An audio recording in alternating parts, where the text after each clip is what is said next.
मेरी सभी बहनों को आने वाली करवा चौथ की बहुत बहुत शुभकामनाएं। माता करवा और पार्वती माता की कृपा से सभी का सौभाग्य अखंड रहे। इसी मंगल कामना के साथ आज की इस वीडियो में मैं आप सभी को करवा चौथ व्रत की संपूर्ण पूजा विधि बताऊंगी। तो देखिए, कई बार ऐसा होता है, हम अकेले होते हैं, कहीं बाहर रह रहे होते हैं, तो हमें पूजन अकेले ही करना होता है। तो ऐसे में हम किस तरह से पूजन करें, करवों में क्या भरें, करवों को कैसे फेरें, तो इस तरह की तमाम जानकारी और सभी प्रकार की विधियां मैं आपको इस वीडियो में करके दिखाऊंगी। तो वीडियो में अंत तक बने रहिएगा। तो इस वर्ष यानी साल 2024 में करवा चौथ का व्रत 20 अक्टूबर दिन रविवार को रखा जाएगा और सुहागन महिलाएं पूरे दिन निर्जल निराहार रहकर व्रत रखेंगी और शाम के समय करवा माता की पूजा करके चंद्रमा को अर्घ देने के बाद व्रत का पारण करेंगी। तो चलिए अब हम देख लेते हैं कि हमें पूजा कैसे करनी है। तो करवा चौथ वाले दिन नहा धोकर पूरे 16 श्रृंगार कर लें और मेहंदी वगैरह आप लोग एक दिन पहले ही लगा लें और खूब सारी नई नई चूड़ियां पहनी। अपनी शादी का जोड़ा आप पहन सकते हैं या आपकी शादी की चुनरी पीलिया उसे ओढ़ लेंगे हम। उसके बाद हम एक चौकी लगाएंगे, चौकी पर लाल रंग का वस्त्र बिछा लेंगे। अब हम चौकी पर करवा चौथ माता को विराजमान करेंगे। तो करवा चौथ माता का आपको कैलेंडर या फोटो जो भी आपके पास उपलब्ध है, अक्षतों का या फूलों का आसन देते हुए आप उन्हें विराजमान करें। और देखिए, इस पूजन को कहीं कहीं सुबह किया जाता है, सुबह कथा पढ़ ली जाती है, और कहीं कहीं पर देखिए शाम के समय किया जाता है।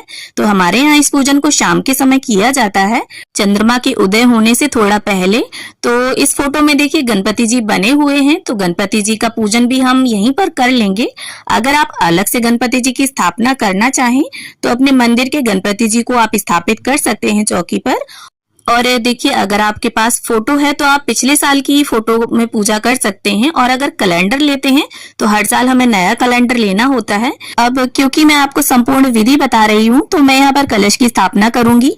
बहुत से लोग करवा चौथ के व्रत में कलश की स्थापना करते हैं और बहुत से लोग कलश की स्थापना नहीं करते हैं। तो अगर आपके यहाँ कलश स्थापित किया जाता हो तो आप कलश की स्थापना जरूर कीजिएगा, और नहीं की जाती है तो इस विधि को आप स्किप कर सकते हैं। तो चावल से मैंने यहाँ पर अष्टदल कमल बना लिया है। उसके बाद हम एक तांबे का या पीतल का कलश लेंगे। कलश में एक स्वास्तिक बनाना है हमें और कलश के कंठ पर मौली बांध लेनी है। अब कलश के अंदर सबसे पहले हम गंगा जल डालेंगे। इसके बाद कलश को शुद्ध जल से भर लेंगे। हल्दी, सिक्का, सुपारी, अक्षत कलश के अंदर डाल देंगे और अब हम इसमें आम के पत्तों को सजा लेंगे। देखिए, अगर आपको आम के पत्ते ना मिले तो आप यहाँ पर अशोक के पत्ते भी प्रयोग कर सकते हैं। अब इसके बाद चावल से भरी हुई प्लेट हमें रखनी है, ढक्कन रख देंगे हम इसके ऊपर।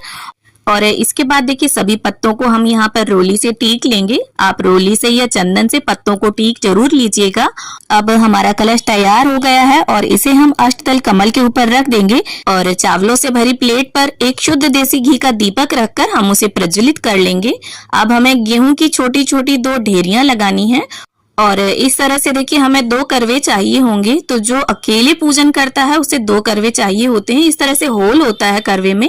तो यहाँ सजे हुए करवे लिए हैं मैंने, आप सिंपल करवे भी ले सकते हैं या बहुत सी जगह पर देखिए एक पीतल का और एक मिट्टी का करवा लिया जाता है। तो जैसे भी आपके यहाँ करवे लिए जाते हो आप उस तरह से करवों को रख लें। और एक करवे में हमारे यहाँ ड्राई फ्रूट्स और मिठाई भरी जाती है। तो यहाँ पर मैं ड्राई फ्रूट्स, बताशे और मिठाई को भर लूंगी और एक करवे में हमारे यहाँ जल भरा जाता है। तो इस तरह से देखिए 2 करवों को तैयार किया जाता है और जो जल वाला करवा होता है वो हमारा होता है और जो मिठाई वाला ड्राई फ्रूट्स वाला करवा होता है वो पार्वती माता के नाम का होता है। तो अगर आप अकेले होंगे तो देखिए पार्वती माता से आप करवा को बदलेंगे, करवे को फेरेंगे। तो देखिए, जो जल वाला करवा है उसमें हमें कॉटन लगा लेनी है और बहुत सी जगह सींक लगा ली जाती है, सीखें आती हैं वो लगाई जाती हैं। और इस जल वाले करवे से हमें चंद्रमा को अर्घ देना होता है। तो इसमें मैंने चांदी का सिक्का डाल लिया है, आप चाहें तो इसमें छल्ला भी डाल सकते हैं चांदी का। अब इन करवों को हम ढक्कन से बंद कर देंगे और गेहूं की ढेरी के ऊपर करवों को स्थापित कर लेंगे। तो इस तरह से हमारे दोनों करवे तैयार हो गए हैं। अब गंगा जल और फूल की सहायता से सभी को हम छींटा दे देंगे स्नान की भावना से और वस्त्र की भावना से। यहाँ पर देखिए हम सभी को कलावा अर्पित कर देंगे। करवा माता को यहाँ पर लाल रंग की चुनरी मैं समर्पित कर दूंगी। तो नवरात्रि में जो चुनरी आती है ना, हम वही ले लेंगे और करवा माता को इस तरह से उड़ा देंगे। अब इसके बाद गणपति जी का, करवा माता का, चंद्रदेव का, सूर्य देव का और फोटो में जितने भी देवी देवता सभी विद्यमान हैं सभी को हम तिलक कर लेंगे। तो देखिए क्षेत्र के हिसाब से करवा चौथ की जो पूजन विधि है उसमें थोड़ा बहुत फर्क हो जाता है। तो अगर आपके घर पर कोई बड़ा बूढ़ा बताने वाला ना हो तो आप इस विधि से देखिए पूजन कर सकते हैं। और देखिए अगर आप 2 जन पूजा कर रहे हैं तो कुछ रिश्ते ऐसे होते हैं जिनमें आपस में करवे बदल लिए जाते हैं, तो वो भी मैं आपको आगे बता दूंगी। और ऐसे में देखिए अगर 2 लोग पूजा कर रहे हैं तो आपको एक ही करवा अपना तैयार करना होगा, 2 नहीं करने होंगे। तो यहाँ पर गणपति जी को हमने जनेऊ समर्पित कर दिया है। और अगर आपके डेकोरेटेड करवे हैं, लेस लगी हुई है, तो आप चाहें तो कलावे को कंठ में बांधे करवों के, और अगर ना बांधना चाहें तो ना बांधे। यहाँ पर मैं बांध रही हूँ। और इसके बाद करवों को भी हम टीक लेंगे। और जो दीप कलश हमने तैयार किया है तो दीपक का भी हम पूजन कर लेंगे। और गणपति जी को यहाँ पर गुड़हल का पुष्प, धूप घास हमने अर्पित कर दी है। और इसके बाद देखिए जो भी पुष्प हो आपके पास आप वो सभी को समर्पित करें। और अगर पुष्प ना हो तो बिना पुष्पों के भी देखिए पूजन किया जा सकता है। अब करवा माता को यहाँ पर कुछ सुहाग का सामान हम भेंट कर देंगे। तो इस तरह से करवा माता को छुवाते हुए हम उन्हें समर्पित कर देंगे। और यहाँ पर एक बिंदी निकालकर हम करवा माता को लगा देंगे। अब देखिए दान दक्षिणा के रूप में यहाँ पर आप किसी भी तरह का कोई अनाज ले सकते हैं। यहाँ पर मैंने गेहूं लिया है और यथा सामर्थ आप अपने कुछ उसमें रुपए भी रख दें। तो आप बाजरा भी ले सकते हैं, चावल भी ले सकते हैं। इसके बाद जो भी देखिए मिठाई आपने मार्केट से मंगाई हो वो, या घर पर जो भी पकवान आपने बनाए हो उन्हें आप करवा माता को भोग स्वरूप अर्पित करें। और करवों के ऊपर भी हमें देखिए थोड़ा थोड़ा मीठा जरूर रख देना है, खाली करवे नहीं छोड़ने हैं। अब इसके साथ ही जो भी घर पर ऋतुफल उपलब्ध हो उनका भोग आप माँ को अर्पित करें। अब साथ ही देखिए सुहाग की जब भी हम कोई पूजा करते हैं तो सासू माँ का बायना जरूर निकालते हैं। तो इसके लिए देखिए आपकी सासू माँ जो भी पहनती हो साड़ी या सूट वो ले लें आप। और इसके साथ श्रृंगार की सामग्री और अपनी यथा सामर्थ कुछ दक्षिणा उसमें अवश्य मिला दें। और इस सामान को देखिए यहीं चौकी पर हम रख लेंगे और चंद्रदेव के पूजन के बाद सासू माँ को इसे दे देंगे। अब 1 लोटा जल भरकर हम रख लेंगे और हाथ में गेहूं के दाने लेकर करवा चौथ के व्रत की कथा को पढ़ लेंगे। देखिए बिना व्रत कथा पढ़े या सुने ये व्रत अधूरा माना जाता है, तो कथा आप जरूर पढ़ें या सुने। और देखिए अगर साथ में आपके कोई पूजन कर रहा है तो कोई कथा पढ़ता है, कोई सुनता है, काफी अच्छा लगता है। और अब हमारी कथा संपन्न हो गई है तो हाथ के जो गेहूं के दाने हैं वो करवा माता के समक्ष छोड़ देंगे। थोड़े से इस जल के लोटे में डाल देंगे और थोड़े गेहूं के दाने हमें अपने साड़ी या चुनरी या पीलिया जो भी आपने ओढ़ा है उसके पल्लू के छोर में आप बांध लीजिए। और जब चंद्रदेव को अर्घ देंगे हम तब ये गेहूं के दाने अपने कलश में डालकर चंद्रदेव को अर्घ देंगे। अब देखिए बहुत सी जगह पर करवा चौथ की व्रत कथा दिन में पढ़ी जाती है और बहुत सी जगह शाम को। तो अगर आपके यहाँ दिन में पढ़ी जाती हो कथा तो इस जल के लोटे को आप सूर्यदेव को अर्घ दे दें। और अगर शाम को पढ़ी जाती हो तो चंद्रदेव को जिस कलश से हम अर्घ देंगे उस जल में इसे मिला लीजिए। और सासू माँ के बायने को आप मिनस कर रख दीजिए। और साथ में जिस छलनी से आप चंद्रमा को देखेंगे वो छलनी भी यहीं पर रख लीजिएगा। और एक मिट्टी का या आटे का दीपक ले लीजिएगा, क्योंकि छत पर हम पूजन करने जाएंगे तो दिया हमें वहीं छोड़कर आना होगा। और छलनी नई होना जरूरी नहीं है, अगर पिछले साल की है तो उसे भी आप यूज कर सकते हैं। अब धूप और दीप से हम प्रेम पूर्वक सबसे पहले गणपति जी की, फिर करवा माता की, पार्वती माता की आरती उतार लेंगे। और दीप कलश का दीपक हमें नहीं उठाना है, आप अलग से दीपक जलाइए। और देखिए चौथ की जो तिथि होती है उस पर गणपति जी का पूजन विशेष रूप से किया जाता है, तो आप गणपति जी की आरती सबसे पहले गाइए। और अगर आपको कोई आरती नहीं आती है तो मन में गणपति जी का, पार्वती माता का, करवा माता का ध्यान धरते हुए दीपक को इस तरह से ओम की आकृति में घुमाकर भी आप आरती कर सकते हैं। अब इसके बाद देखिए हमें करवों को फेरना होता है, तो इसमें से जो जल का करवा है वो हमारा है और जो मीठा करवा है वो पार्वती माता के नाम का है।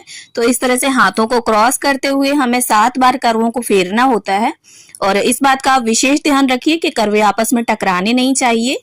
और करवों को आपस में फेरते हुए हमें बोलते जाना है, पार्वती माता सुहाग दे, यानी पार्वती माता का सुहाग जैसे अमर है उसी तरह से हमारा सुहाग भी अमर रहे।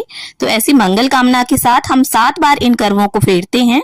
और 7 बार बाद देखिए जहां पार्वती माता का करवा था वहां आपका आ जाएगा और जहां आपका करवा होगा वहां पार्वती माता का आ जाएगा।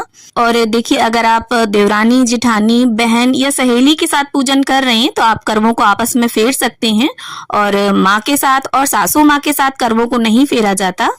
अब देखिए, अगर आपने सिर्फ एक करवा लिया है तो फिर हम क्या करेंगे, करवे को इस तरह से हाथ में ले लेंगे और करवा माता की तरफ दिखाते हुए 7 बार करवे को फेर लेंगे और साथ में बोलते जाएंगे, पार्वती माता सुहाग दे, पार्वती माता सुहाग दे। और देखिए, हर जगह करवा नहीं फेरा जाता है, किसी किसी के यहाँ फेरते हैं और किसी किसी के यहाँ नहीं फेरते। और देखिए, जब हम चंद्रदेव का पूजन कर लेंगे, अर्घ वगैरह दे लेंगे, तब हमें देखिए सुहाग जरूर लेना है करवा माता से। तो इस तरह से अपने साड़ी के पल्लू में आप अपनी शादी का सिंदूरा रखकर 5 या 7 बार सबसे पहले तो करवा माता को इसे अर्पित करें और जितनी बार भी आप उन्हें सिंदूर लगाएंगी उतनी ही बार आपको इसे उनसे लेना है और अपनी मांग में सजा लेना है। और इसके बाद पार्वती माता से और करवा चौथ माता से अपने पति की लंबी उम्र की कामना कर लेंगे।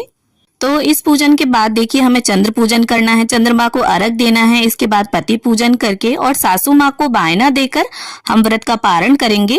और अगर आप अपनी सासू माँ से दूर रहती हैं तो इसे मिनस कर रख दीजिएगा और जब भी आप उनसे मिले उन्हें दे दीजिएगा। और जो सुहाग का सामान हमने समर्पित किया है उसे आप अपनी नंद, जेठानी या पंडिताइन को दे सकते हैं। और इसी में से 1-2 चीजें सुहाग की आप अपने लिए प्रसाद स्वरूप रख लें। और देखिए, अगर आपके साथ आपके बड़े बुजुर्ग रहते हैं तो बहुत अच्छी बात है, सभी के चरण स्पर्श करें और अपने से बड़ों का आशीर्वाद लें। तो फ्रेंड्स, करवा चौथ व्रत की ये पूजा विधि आपको कैसी लगी कमेंट करके जरूर बताना। और अगर आपको ये वीडियो थोड़ी भी यूजफुल लगी हो, थोड़ी भी पसंद आई हो तो प्लीज वीडियो को लाइक करना और मेरे साथ जुड़े रहने के लिए, इसी तरह के वीडियोस देखने के लिए मेरे चैनल को सब्सक्राइब जरूर कर लेना। करवा चौथ माता की कृपा आप सभी पर सदैव बनी रहे, इसी कामना के साथ फिर मिलते हैं किसी और वीडियो में। तब तक के लिए हरे कृष्णा, राधे राधे।